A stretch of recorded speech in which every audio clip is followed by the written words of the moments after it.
Hi, you're welcome to Championship Preview. We're here in the Midlands Park Hotel. We're going to talk about the Laois Shopping Centre Senior Football Championship. I'm joined by Mick Tierney and Colin Begley here today.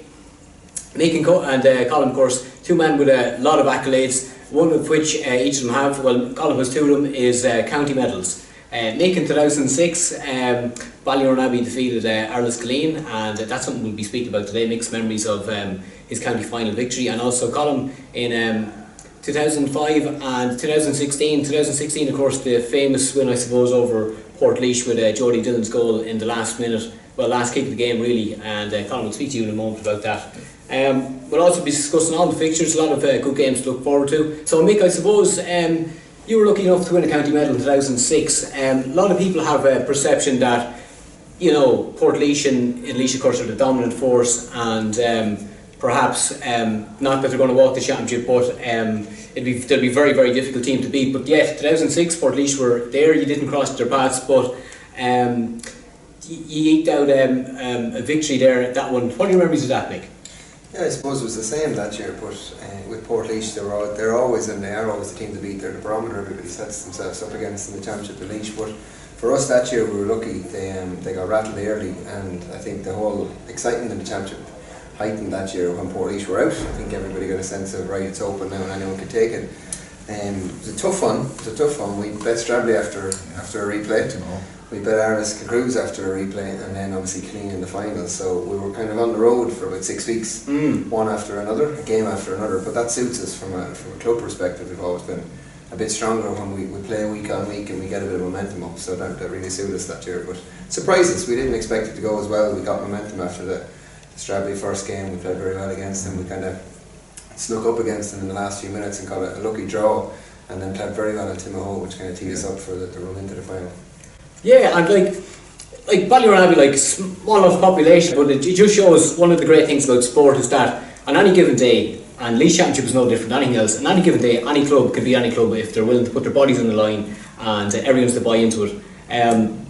Colin, 2005 you were young enough when you won your first county medal, and recently in 2016, of course, as we said there, you had sort of a famous victory really in a way. Like, I mean, there's Jody Dillon's goal, I think it's nearly 40 or 50,000 hits on YouTube. Yeah. What are your memories of your county final victories? 2005, like, I was only young, I'd say 18 at the time, but we were kind of seen as maybe possible, you know, I suppose in some way joint favourites or second line behind Portlaoise. We were a good team back then, and we were probably tempted towards going towards the final. So in the match, we won by a point in the end.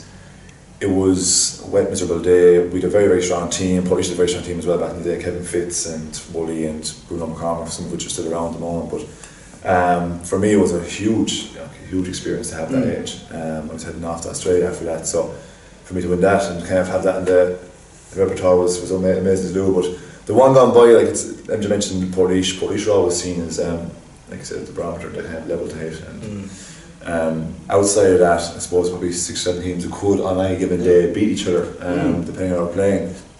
And for us, I suppose that year we actually kind of got a good enough run in it that we played well in probably first half of games and got up over the first 2 teams we played. And against Ballyonabbey, we shook them a small bit in the first half. We would have been seen also as possible challengers against Portlaoise, and were caught a little bit on the hop with us and played a good half and just couldn't come back from that.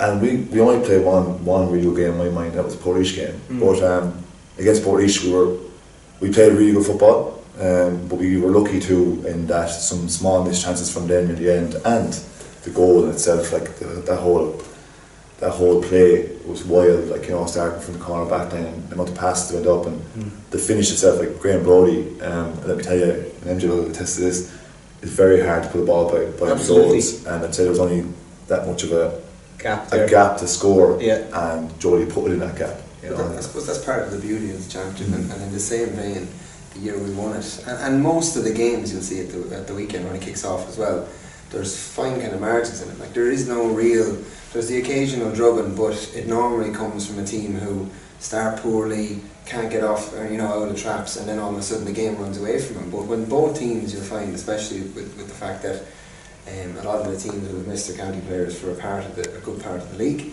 They've new men coming back in then obviously into the system and setup that they've been playing over a period of time. It takes a bit for that to gel, so normally with that the games are quite tight. And the Stradley Portlaoise game no different to the year he beat him in 05, and no different to us in Killeen. I think there was 3 or 4 in the end of the year we won it. But there's not massive margins in it, so a small thing can turn the game quite quickly, which is what makes it fairly interesting and keeps the championship quite close.